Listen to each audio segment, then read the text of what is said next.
will start. Welcome back to Rasmafsar TV.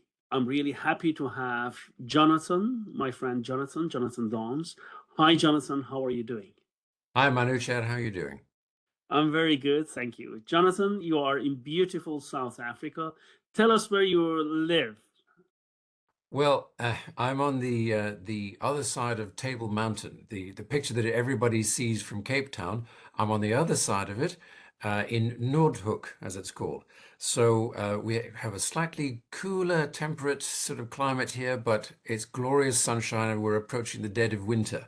So it's a little bit like somebody, I don't know, living in the south of France, perhaps, complaining that it's a bit cold.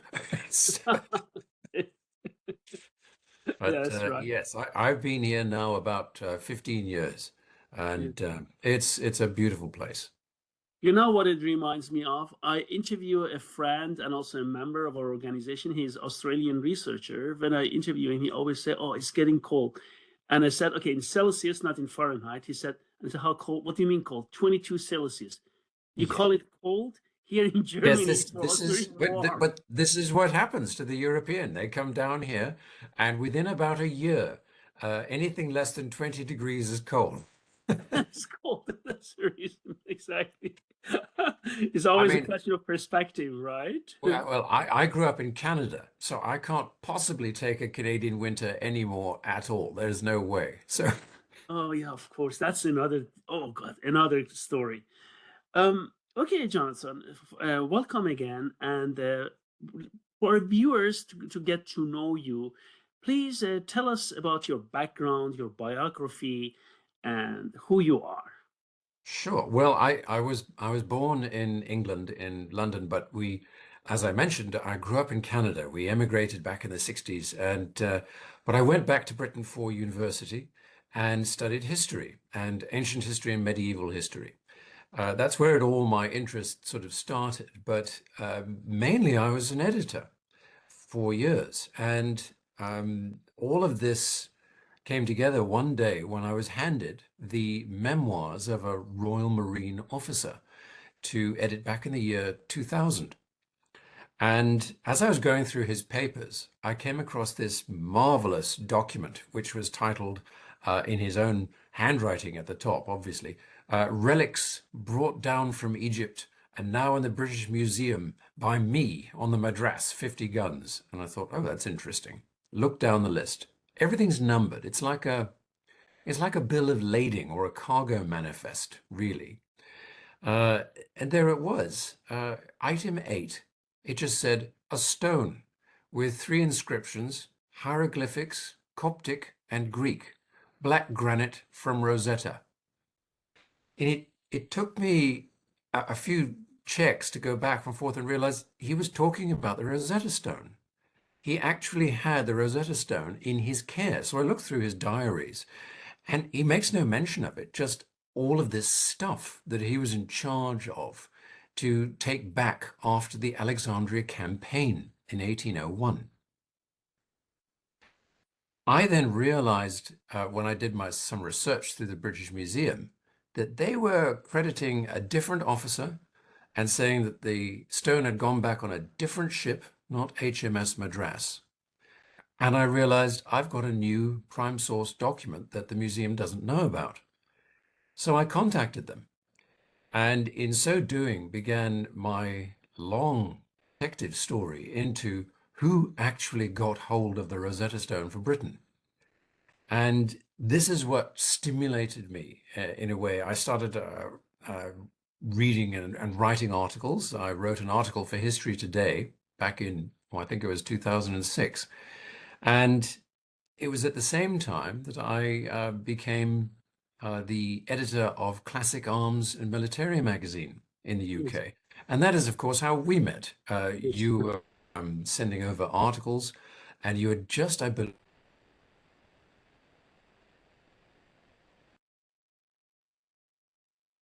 your new register of and absolute ultimate source book on Persian arms and armor. And from there, we've still been in contact one way or another every now and then. Yes. Um, I did the book on Rosetta Stone. I was commissioned after the History Today article. Yes. And when I came down to South Africa, I was a visiting lecturer here at the universities, UCT, Stellenbosch, and the Egyptian Society of South Africa. At the time, I'd not heard of them, but they were one of the larger international associations for studies of ancient Egypt. Wow.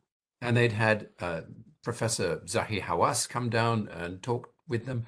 And various members there had met him and been to Egypt with him and on his tours and so forth, and knew him very well. So it was quite an honor for me to address them. And they didn't know. And I realized this was quite a surprise to me.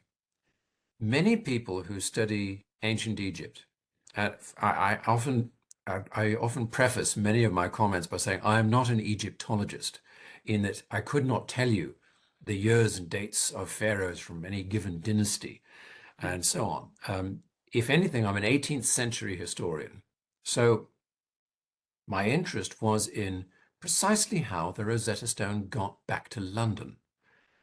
And in discovering this, I found that on the whole, we have credited the wrong man, that in fact, the French were not as antagonistic to the British cause, or indeed the British to the French cause, as everybody had assumed.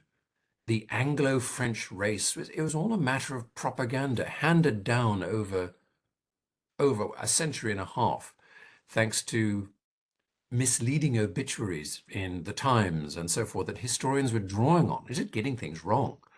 So I wrote the book really as I wanted to break up the myths and give a sort of one-stop shop. So if you want to know about the Rosetta Stone, this will be your ultimate source on it. But the story itself is so extraordinary, and the characters in it. I remember one reviewer said, "It's hard to remember. This isn't a novel because it reads just like that." And that's because it is naturally exciting. The stories that happened. And from there, the publishers said, "Look, this is such a good story. Why don't you turn it into a novel?" So for the next 8 years, as you know how long it takes to research things properly, Yes. Yes. 8 years, I started work on what has now become the William John Hazard series.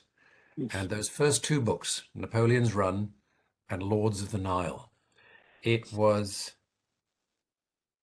quite an undertaking because I had to set myself back in those days. I had to sit with Murad Bey on cushions and feel the breeze coming in through the silken curtains through the open windows as they were arguing about what to do about this man Bonaparte and why he had landed on their north coast, what to do, and the raging dissension, all of this, and how they met him. And I remember I wrote to you on an email, I felt it was important for every Egyptian to know how, in a way, their grandfather's grandfather's grandfather had met Napoleon Bonaparte and how they had stood up to him. And they Yes. had stood up to him quite significantly Yeah. and eventually helped drive him out. So it was a matter of, if you like, a work of love and justice as well. I wanted people to know the truth about the Rosetta Stone. I wanted them to see what had actually happened in 1798 and why. So this was the basis of my lectures. And now as you catch me, I'm in the middle of writing the fifth Hazard novel Yes. of the first series of six. So that's where I am now, Yes. down in Cape Town. Uh, Perfect. Before we go and show, we go through a PowerPoint presentation of Sure. beautiful slides related to your work. For our viewers, please tell us, what is Rosetta Stone? and where it is Okay. kept. Okay. The Rosetta Stone, it's something that probably everyone's heard of. They're familiar with it. Most people might recognize it, but very few people know exactly what it is. So yes, you're quite right.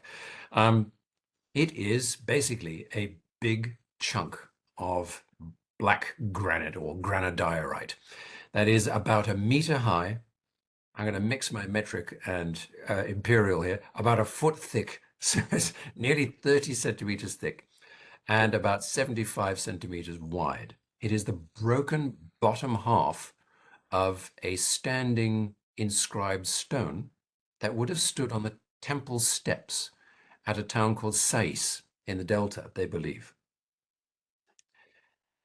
The actual decree, what's written on it, is not very exciting. It's the priests promising to set up a cult for the king, or Ptolemy as pharaoh, in exchange for certain tax breaks. It's a bit like a government paper.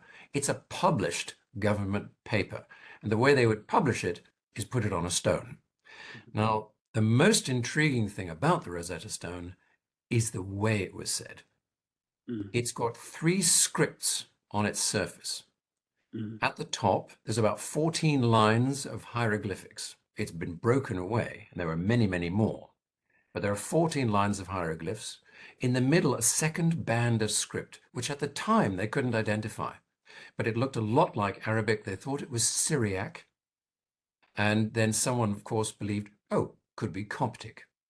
mm, At the bottom was ancient Greek, and this was the key.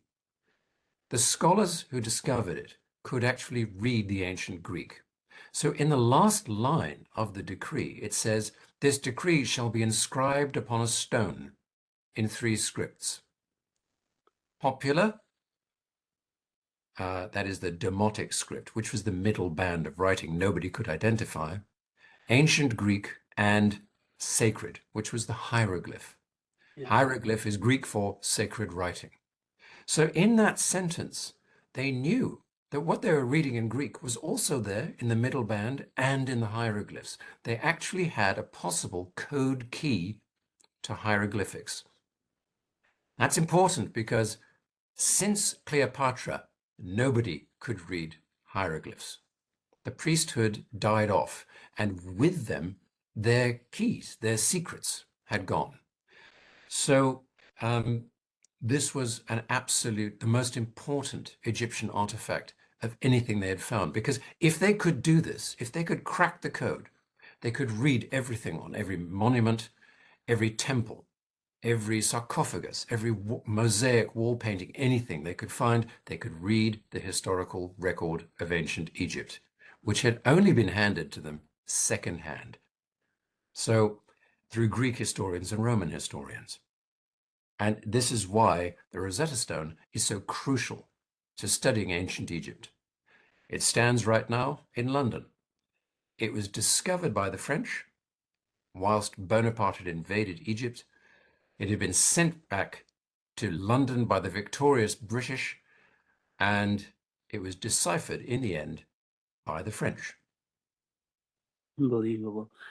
So let us just go through our files. This is going to be very, very interesting, and what we are going to look at. Just let me just see. Okay. Just a second, please. I go back. I don't know why it started in the middle of the slides, but It's okay. giving us a preview. That's pretty good. Yes. So these are 6 books published by you, which have been published by you so far. Am I correct? Yes, that's right. So the top left one, that's Discover at Rosetta. That's the second edition. The first edition came out in 2008, Yes. and it passed from print owing to publishers being bought out and so on.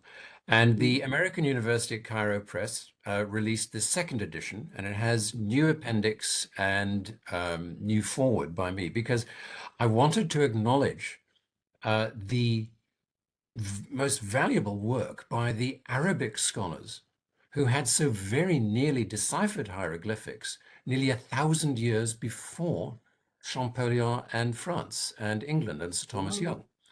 And in fact, it was quite a political story at the time, around 2018 time. Professor Al-Dali was putting this about, saying, listen, no one in Europe pays attention to the work of the Arabic scholars. Yes. This was the golden age of Islam. So Anno Domini, the 11th to the 12th, 13th centuries, the the misapprehension, the belief in to West Europeans, it was that um, the idols, if you like, in the desert Yes. in Yes. Egypt were anathematized by imams and Islam in general. What, in fact, that's not entirely true. What they had done was local imam would, in fact, say, keep away from these stones because, of course, they were being damaged. They wanted to keep the people away from them. The Caliph in Baghdad, meanwhile, had set up entire research studies. He wanted to find out more about ancient Egypt. So he sent people or commissioned them to go in and investigate. The two most famous were Ibn Washir and Dur al-Nun. Uh, if you're a believer in reincarnation, you could look at Champollion and say, ah, he is the reincarnation of Dul Nun, because Dul Nun did it almost precisely the same thing. He lived amongst the temples and was a typical academic, and he was absolutely obsessed by the hieroglyphics on the walls around him, and he would not stop until he had tried to decipher them. They were just missing certain key information at the time. Washir, however, had done very valuable work. And I believe linguistically what they call a determinative, Yes. whereas you add a glyph to another and it gives reference for what that glyph should mean. Yes. Washir had succeeded in a couple of these. So it is by no means a purely European thing to have succeeded at deciphering hieroglyphs. That's not accurate. And so that is why I did the second edition, and I wanted to make that very clear. And the AUCP in Cairo were very much behind it, and I was very pleased that they were able to do this. Yes. The next little book is the Industrial Revolution. This was part of a very long series of uh, histories of Britain. It's a social, cultural, economic history and gives you very bite-sized chunks of information about what it was actual daily life was like during the Industrial Revolution. There are some hilarious cartoons in there from the Mm. time, the fashion for wigs. So there's a lady with a wig on with about 3 feet tall, and the reaction of the people looking at them. We take this stuff for granted, but they of course said, no, no, no, this is silly. No one wears a wig this big. So there's all sorts of fascinating stuff in there about that. And then of course the novels. Uh, Hazard himself, he is a combination of various things. So in doing my research, you are flung into the world of the Royal Navy. That's really what it is. The Navy controlled everything at the time. If the army were ever deployed, they had to go on ships to get there. So the Royal Navy was the most important. But of those, the most important men who could go ashore were the Marines. At the time of Bonaparte's invasion in 1798, the Marines were Her Majesty's Marine Forces. They were not yet the Royal Marines. And they were, if you like, trained to the level of guards, household guards in London. Even better, they could do all of that on board a ship, rolling in a storm, and they were known to be absolutely iron disciplined. So these fellows were a cut above, and they were quite a league apart from the average infantry soldier. I needed someone who could act a bit like a spy or what was known as an exploring officer, who could go on board a ship, know his way about, and know his way about on land as well. Mhm. I created Hazard. Um, he's named a combination of two people. Hazard is not an unknown British name. or French name, and Hazard is half French and half English. Yes. So he recognizes the arguments on both sides, but as an Englishman, it gives him that different perspective. So he does not fly a flag. If anything, the books are anti-war.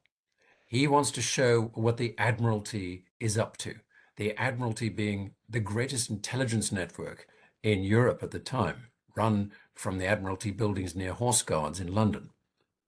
Yes. So it's espionage, the action of the actual invasion, and what Hazard can do about it. So just a quick thing. Sorry, I realize I'm talking a lot here. In the 70s and 80s, there was a term was coined in fiction called faction. And it was Actually, fiction that was dropped into a world of fact. And I think it was actually Jack Higgins that started this with his The Eagle Has Landed. The idea was he knew historical details and facts. Who then is to say he drops in his fictional characters, but who is to say they didn't actually exist? You can't be sure. So this is, in a way, what I've got here. Hazard is reacting to the historical backdrop of everything that's going on, informed by my own research to the nth degree, essentially. So he dovetails in with all of the characters. He meets Nelson. He comes to know Lady Emma Hamilton, his mistress. He meets Murad Bey. He meets all of them. And he is that missing X factor. You think, well, maybe there was an officer who did this to explain these various things that happened. I understand.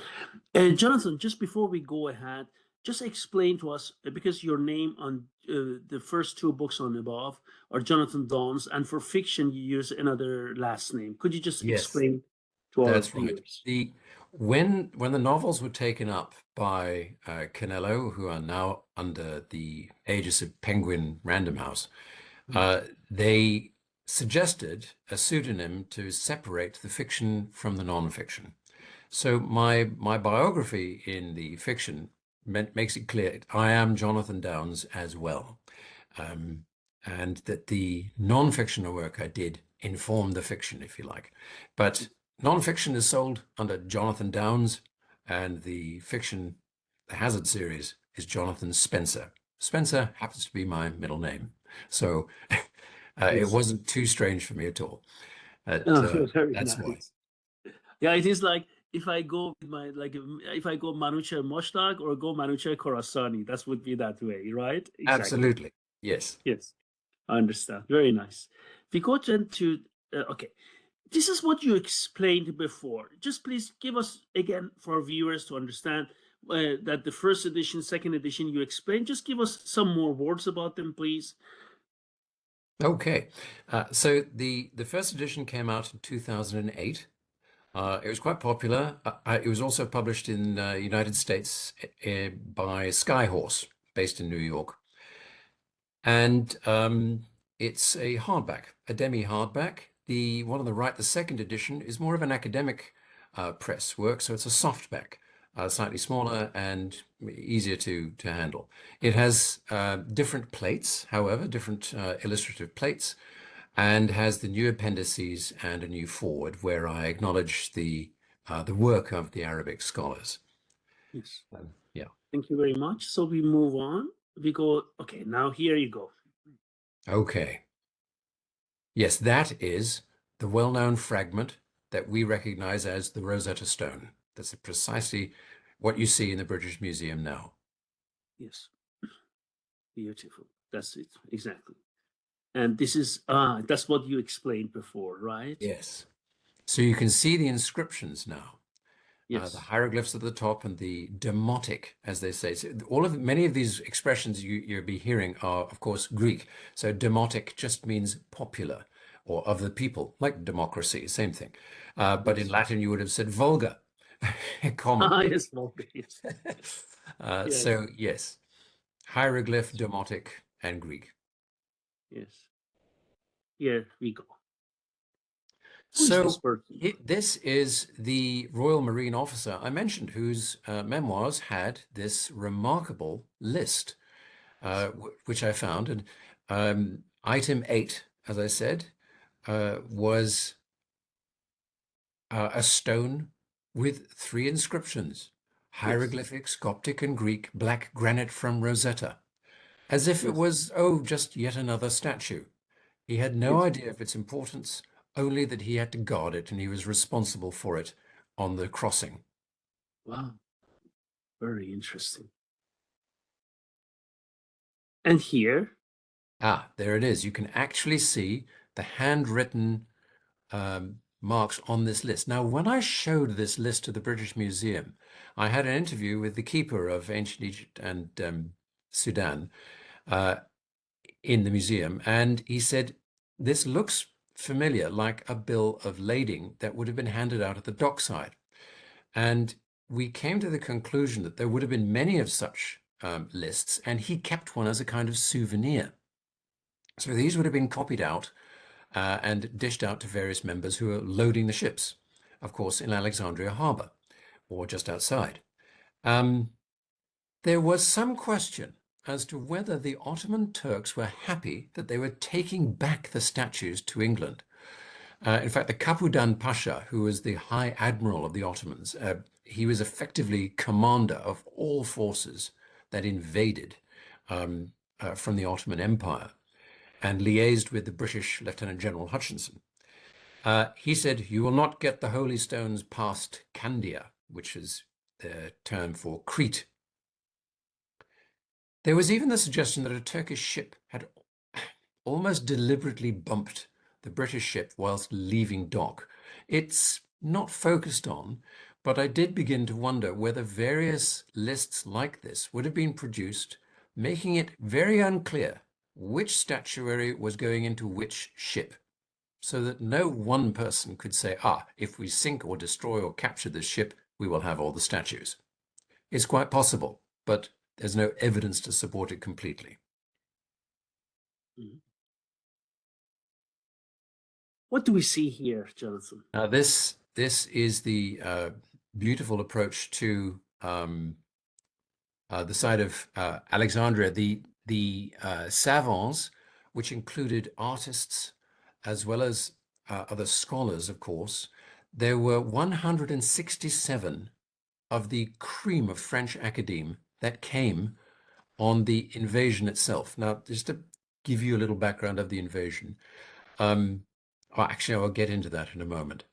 But this is an example of the artwork that the savants executed. They had to record, like photographers, everything they saw. If you can imagine a NASA mission to Mars, that's what this expedition was like. They were all signed on in secret to a mission. They had no idea where they were going. They had no idea how safe or indeed dangerous it was, but they knew that it was under the command of Napoleon Bonaparte. Who could have resisted that? They No. signed on, embarked at Toulon, and arrived in Egypt weeks and weeks later. Yes. So they began to do their work. They started to record almost as soon as they arrived. And this is one of those paintings. Yes. Now, this is the politics of actually the invasion itself. So Egypt was, although it was part of the Ottoman Empire, it was ruled effectively by a group called the Mamluk. The Mamluks had, as part of the Diwan, 2 leaders. This is one of them, one of the most famous, Murad Bey. Mm-hmm. Bey is a rank within the Ottoman Empire, which is roughly equivalent to a duke. In England, we might have just said Lord Murad. Murad ruled in concert with another man called Ibrahim Bey. They were constantly at loggerheads. Murad was one of the most ferocious warriors of the time. The Mamluk were originally warrior slaves. It's hard to imagine, but families, even in the Caucasus Mountains, in Georgia and the steppe, in southern Russia would sell their strong sons to become a Mamluk, and they would then be moved down into Turkey, Anatolia, to any part of the empire where they would be assigned to a sheikh. They would learn the ways of being a warrior. Yes. Murad had startling blue eyes. He was from Georgia. He was not a native Egyptian. One of his great claims to fame was that he could behead an ox with one blow of his sword. One thing, I was last week in Paris. I also made it short, and also I'm going to make more explanation. I'm going to explain. You see this saber on the ground? The Yes, exact saber, you can see it in Musée de l'Armée. They that's fit it just as a booty. fantastic. The exact one. If unfortunately I didn't have time to put the picture next to it, but I will add it later. What you Sure. see here, the fittings, the handle, everything. That's what the Napoleon troops took from him. It's now in Paris, Musée d'Armée. Murad Bey's sword. It's exactly. I was looking at it and said, "Oh God, this is what I saw just a couple of days ago in Paris." It's Yes, unbelievable. it's extraordinary just to have a piece from that man as well, Yes. because they were real politicians. They betrayed each other every 20 minutes, they in order to get to the top. So you heard the expression in English, a greasy pole. Politics is a greasy pole. Well, as I wrote in the book, the politics of Cairo and Egypt was more of a bloody pole, rather. Bloody point. Yes, Yes. exactly. In fact, Ibrahim and Murad opened fire on each other with cannons across the city to bombard each other's houses. This is crazy, Absolute really madness. crazy. Yes. So the point was that as far as